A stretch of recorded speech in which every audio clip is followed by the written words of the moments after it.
Hi everyone! It's been a long time since I posted any new yoga videos, but I am going to be teaching a yin class this week in Seattle, and I wanted to put something on YouTube so I could practice my sequence.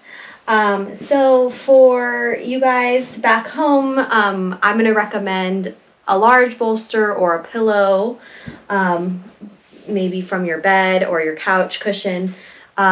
2 blocks, or if you have maybe really thick books, that might be equivalent to blocks. And then also going to recommend a blanket for this class. And then anything else that you like to have for your yin practice. So today we're going to do a practice that I did in Bali that I really enjoyed and wanted to kind of try it out here at home.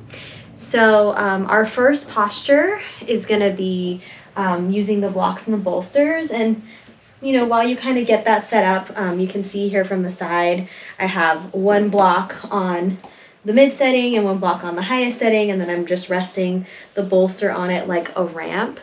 So if this is your first time practicing yin, I just want to give you some pointers. So yin is going to be a much slower asana practice than if you're used to like vinyasa or even hatha, which is a more active practice. Yin is more of a practice of receiving and surrendering. So the poses will hold for about 3 to 5 minutes each, and we will I'll keep time, so you don't have to worry about keeping track of how long you've been in a pose. But basically in yin, there are 3 principles. The first one is we want to kind of set up the props in a way that is going to help us kind of sustain the pose, because we do hold them for time. So that's one of the main factors of yin. And so don't worry about using too many props. Like, use anything that you need, because it's really going to be beneficial to you so that you can settle into the actual pose. The reason we hold the poses for so long is we're targeting the fascia, which is this sheath that is underneath the skin and actually wraps around all of our organs.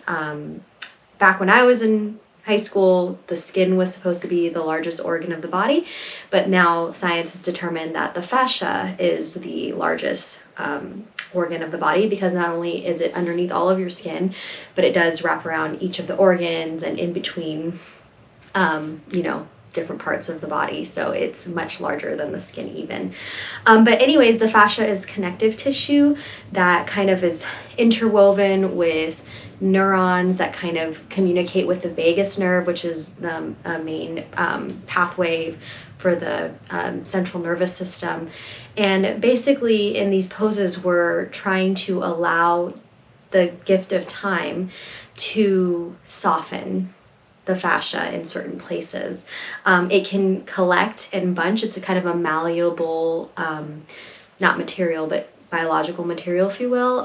So it does kind of adhere to our tendencies and collect in places that when we find ourselves in repetitive positions. For example, if we sit at a desk or in a driving in a car all day, then we might have some fascia bunch kind of here at the hips, and then be kind of loose in the backside because of the stretching of that. And so that can cause tightness here and kind of weakness in the back of the body. So anyways, that's a long way to explain why we hold the poses for time.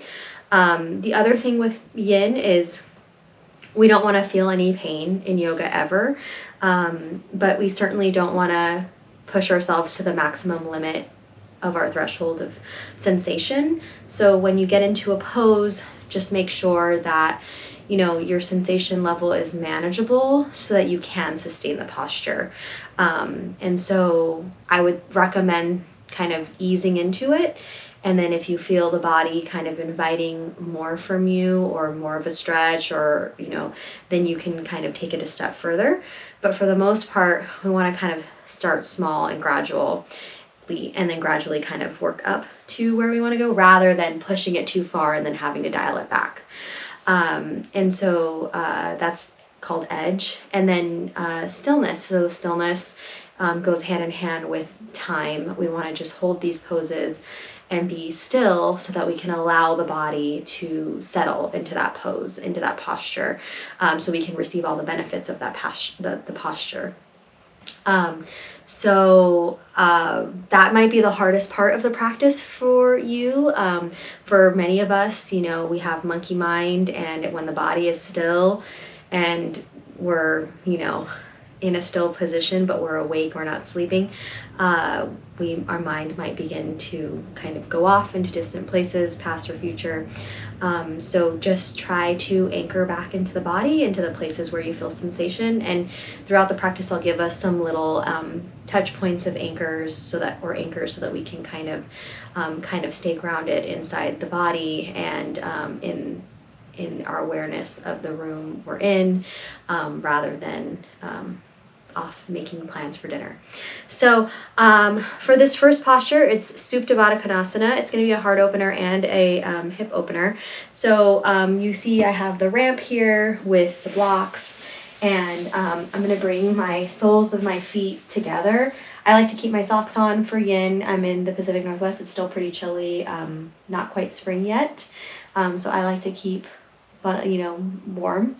And you don't really need to take your socks off, because you won't be kind of doing really any standing postures. So we'll just find the Supta Baddha Konasana shape. Now with this shape, this butterfly shape of the legs, the heels can be closer or they can be further apart, making more of a diamond shape.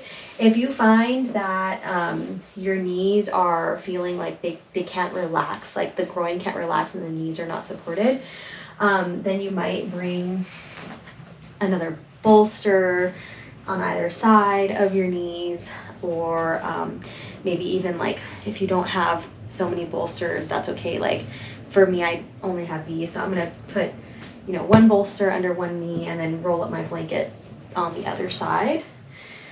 And then I'm just gonna go ahead and kind of lean back into my posture here, and sides,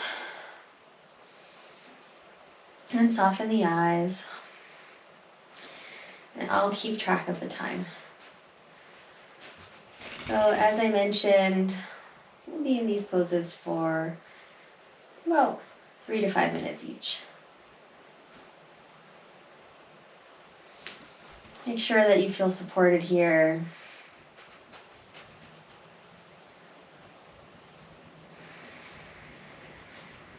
And allow yourself to settle in.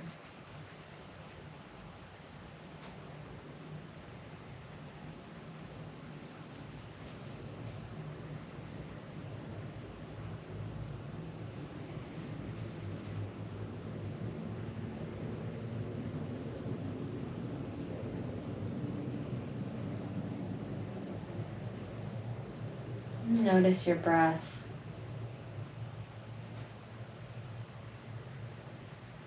Allow yourself to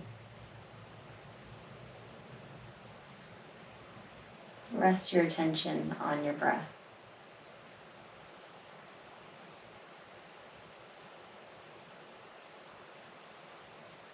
Noticing where you feel the breath.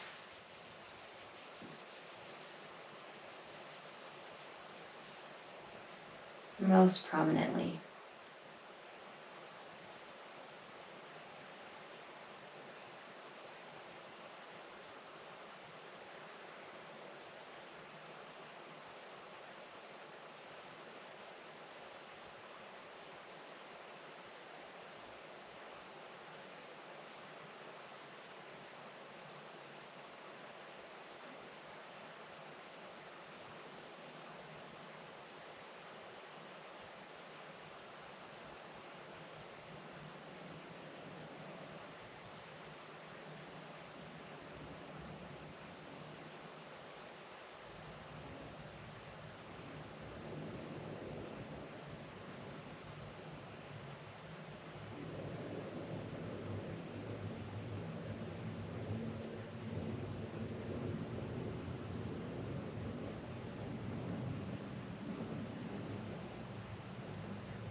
And as you become more aware of your breath,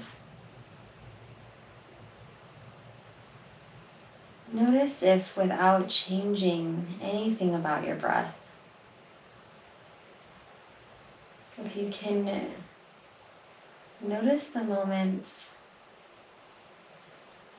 for example, at the very top of the inhale, where the breath then U-turns and becomes an exhale. And then at the bottom of the exhale, there's a moment, a pause, before it becomes once again an inhale. And those kind of moments in between the inhale and the exhale and the exhale and the inhale, notice if there's any possibility to linger.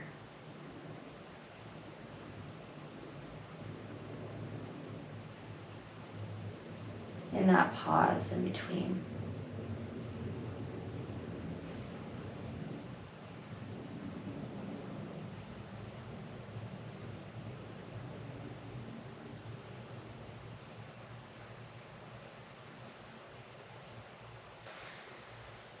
And then begin to get ready to get out of this pose. And so you can do so by leaning over to one side, moving off of the props, and then press yourself up to a seat. And just seated. Our counter pose, which these counter poses are not going to be as long as the actual poses, is just going to be a twist. And so bring your right palm to your left knee and your left palm behind you.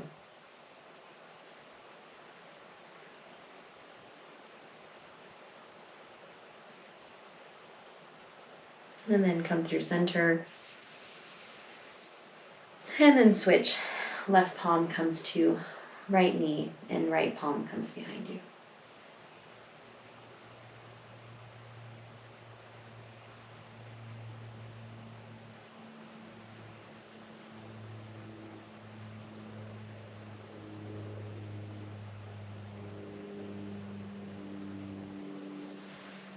And then back through center.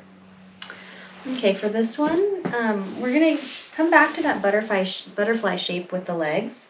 And again, you can have them closer to you or further away, just finding what works best for you.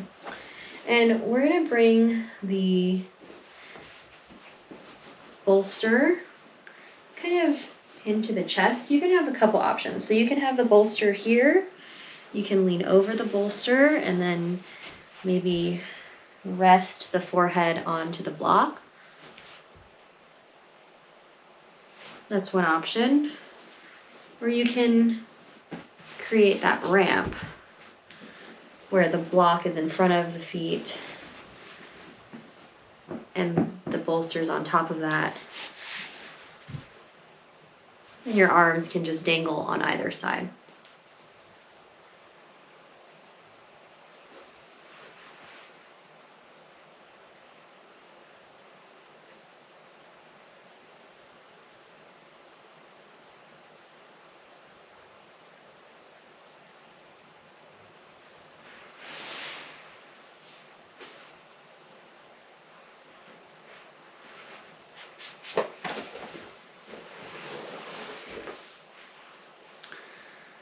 So go ahead and settle into your shape.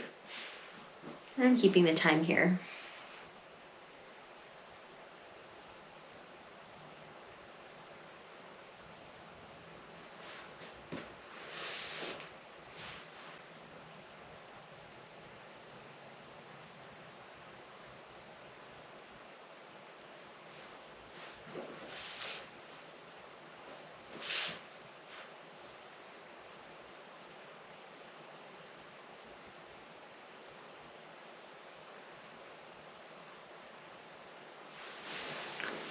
So I'm just lifting up so that I can talk you through this, but you can stay settled into your pose.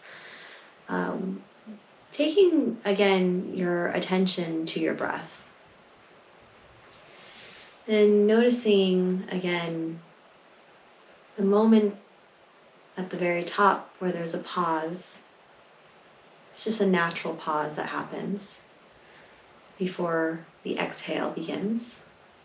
And then at the bottom of the exhale, there's a natural pause that happens before we initiate the next inhale. And so see if you can notice that point.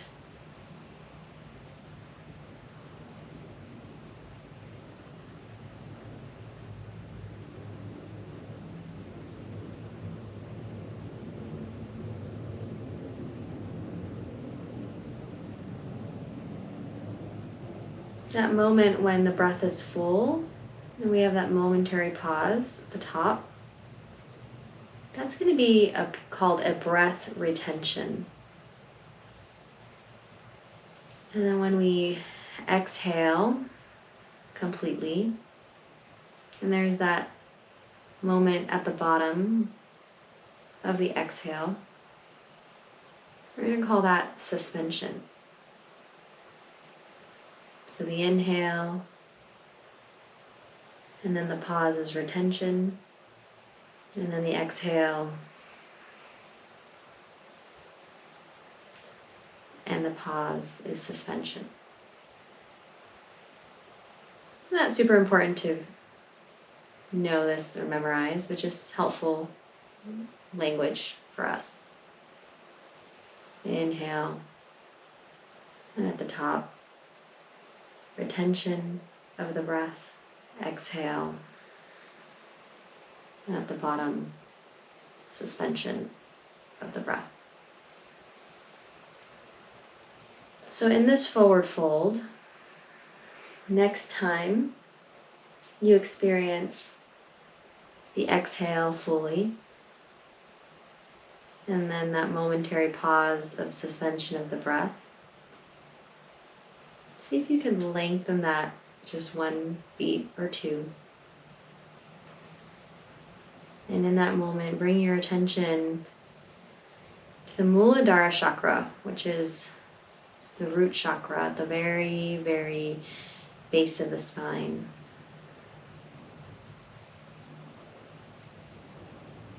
And you continue breathing. But keep your awareness there at the base of the spine.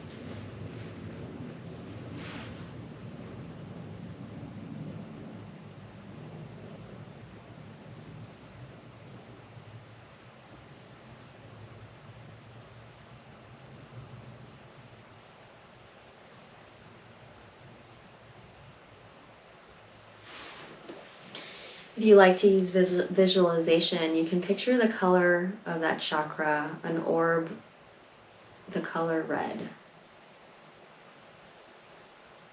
And every time you reach the bottom of the exhale and momentarily suspend the breath, that red orb lights up.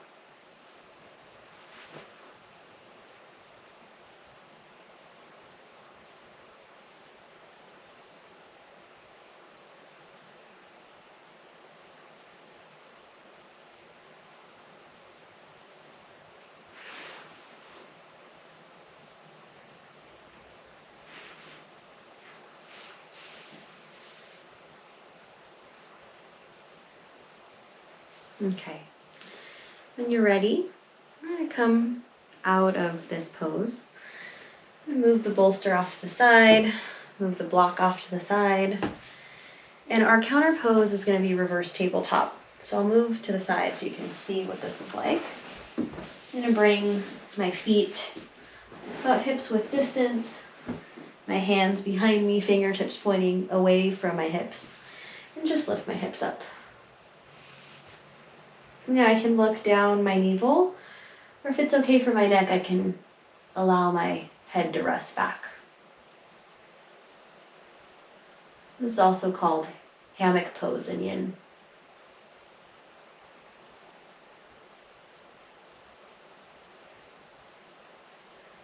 Go ahead and let that go. Bring the sit bones back to the mat. I'm just going to take the legs out wide. Be as wide as you need. They can be closer together than mine are, you know, more like this or somewhere in between. I'm going to take my legs wide. I'm just going to reach my hands behind me. Again, fingertips pointing away from my hips. And just lift my head and my chest. You can stay with the chin neutral, or you can lift the chin so that the head relaxes back.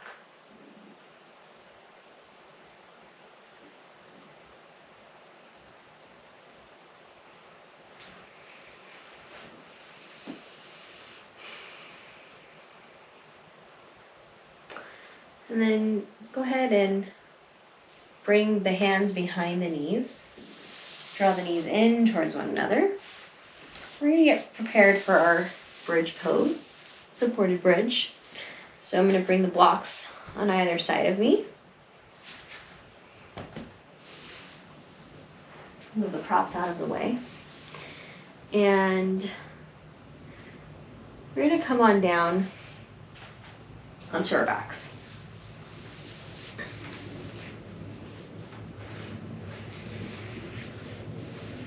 And then my arms are just down by my side. I'm going to take the block on the middle setting or the lowest setting. For me, I'm going to take the middle setting and lift my hips up and rest the sacrum on the block.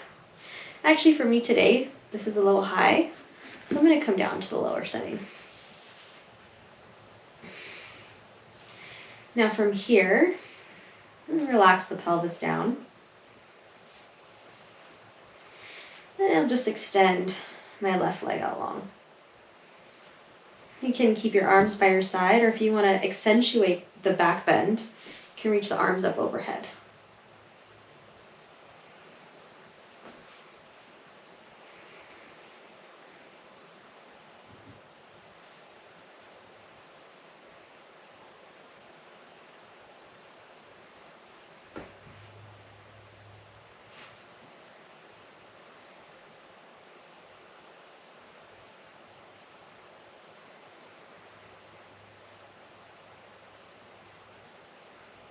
Again, centering your attention onto your breath.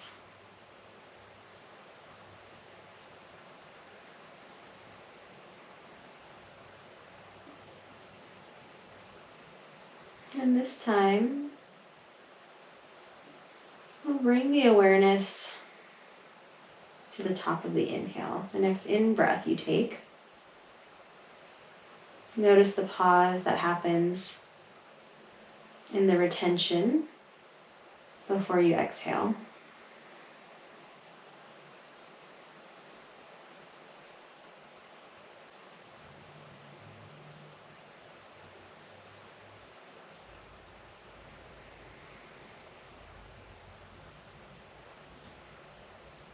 And when you bring your attention to that retention on the next in-breath, bring your awareness to your third eye, the space between your eyebrows and the center of your forehead. So Ajna chakra.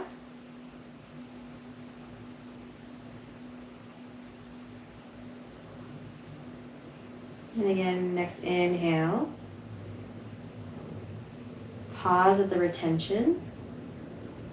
And visualize a purple orb at the third eye.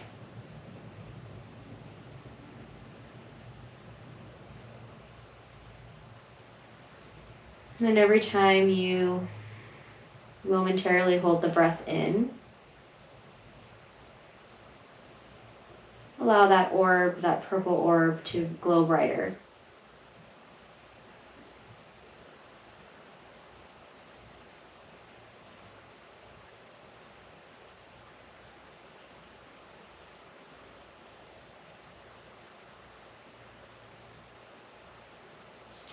And then switch out the legs. So draw the left heel in and let the right heel go out long.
When you're ready, bring the sole of that foot back in to your bridge pose.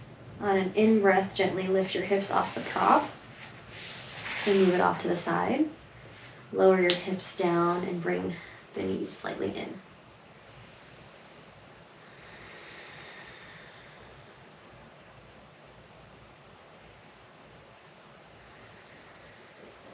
And then let the legs go out long. And this mini Shavasana will be our counter pose.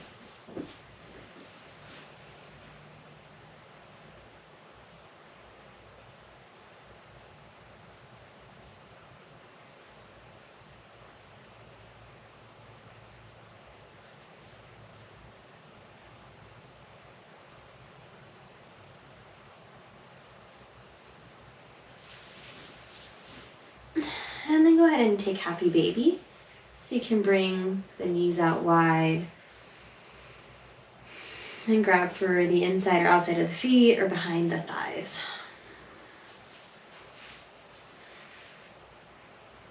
You can sway left and right if you like, but for me today, I'm just going to stay still.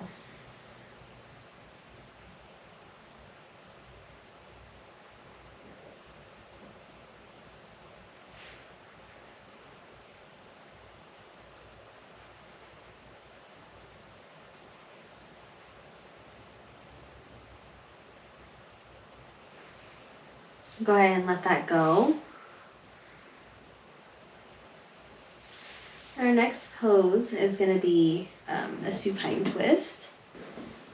So you can bring the bolster to one side if you like it to be on one side, and bring your knees over to rest on top of that bolster. Or if you prefer, you can have one knee under the bolster and the bolster in between the knees.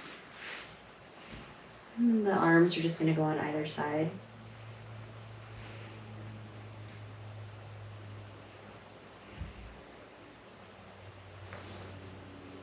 And really see if you can relax your legs.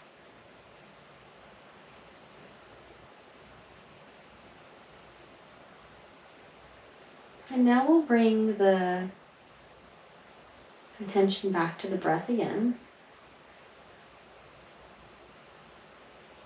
Noticing your inhale, your retention, your exhale, and your suspension.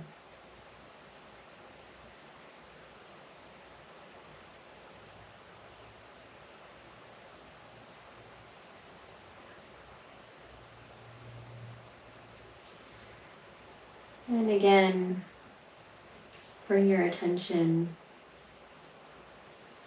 to the inhale, and on the retention, visualize the orb of the third eye glowing bright. And then exhale, and on the suspension after the end of the exhale, notice the Muladhara chakra, the root chakra, and the red orb at the base of the spine. So incorporating both of those visualizations as you go through the breath. Inhale, inhale, retention, purple orb at the center of the brow.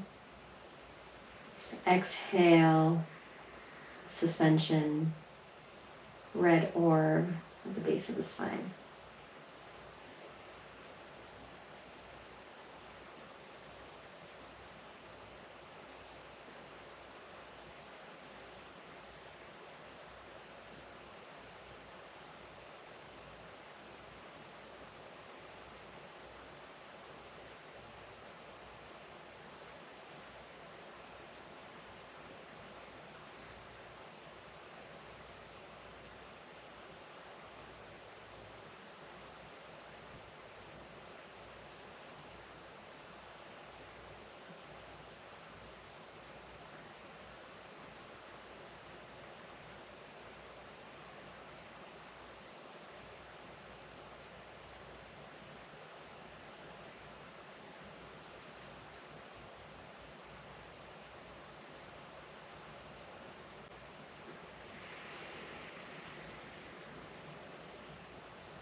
We'll take that same posture to the other side.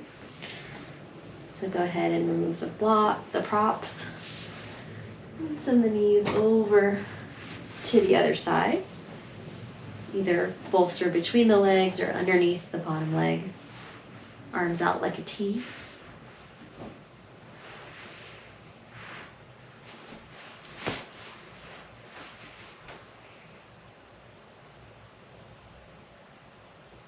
And then continue with the breath and the visualization if you like that.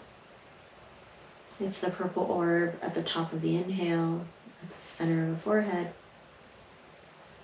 and the red orb at the base of the spine on the exhale, the bottom of the exhale.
And we'll come out of here, coming back to center. And come back up to a seat.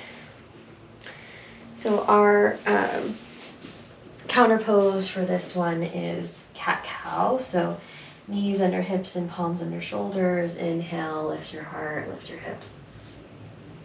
And exhale, round.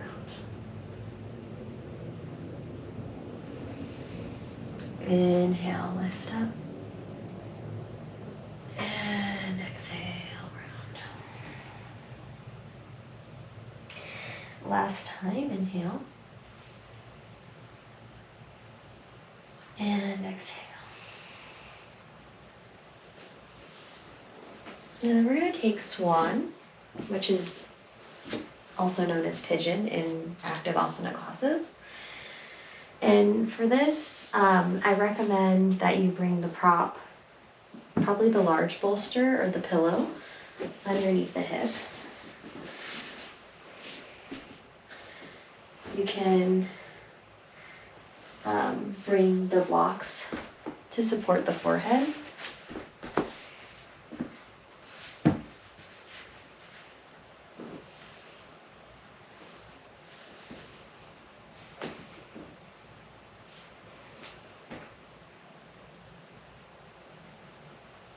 Or you can bring them underneath the elbows to support the arms.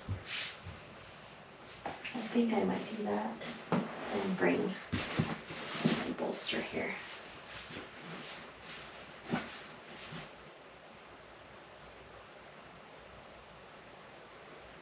And in this one, because we're forward folding,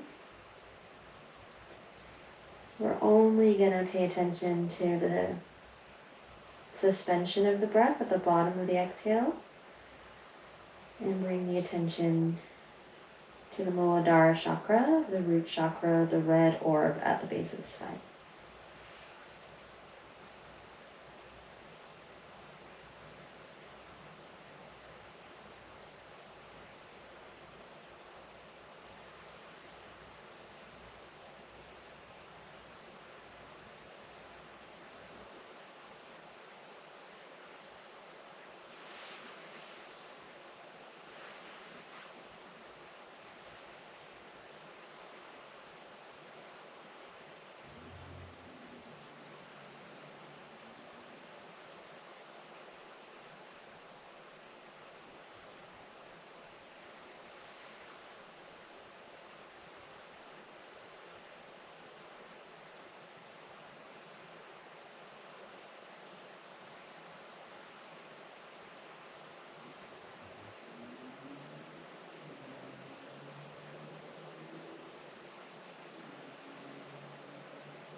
And then as you're ready, you can begin to kind of ease out of this, however works for you.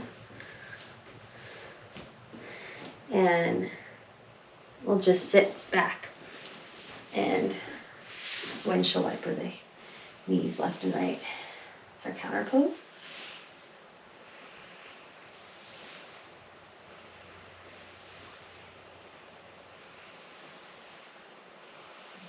Okay. And then taking it to the other side.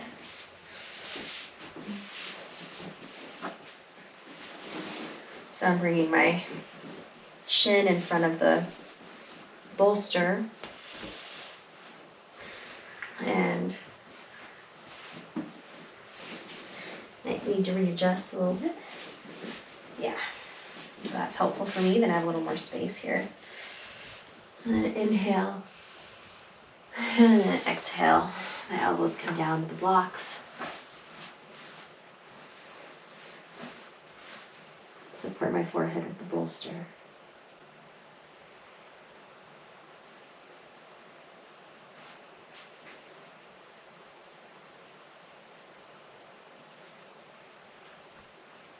And focus on your Muladhara chakra.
Okay, when you're ready, go ahead and come out of this one with the prop out of the way.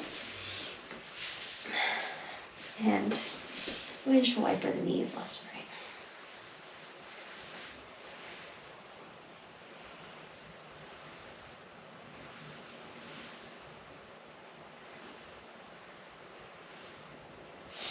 and right. Okay. Final posture is going to be Shavasana. So get your nest ready however you like to do it. I'm going to go ahead and put my blanket folded underneath my head. And then put my bolster. I like it underneath my knees for Shavasana.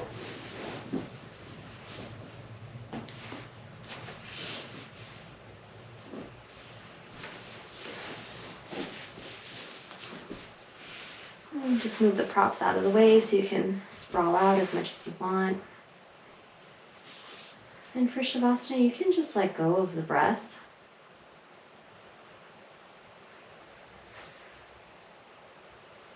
And allow this last posture to be a final moment of surrender.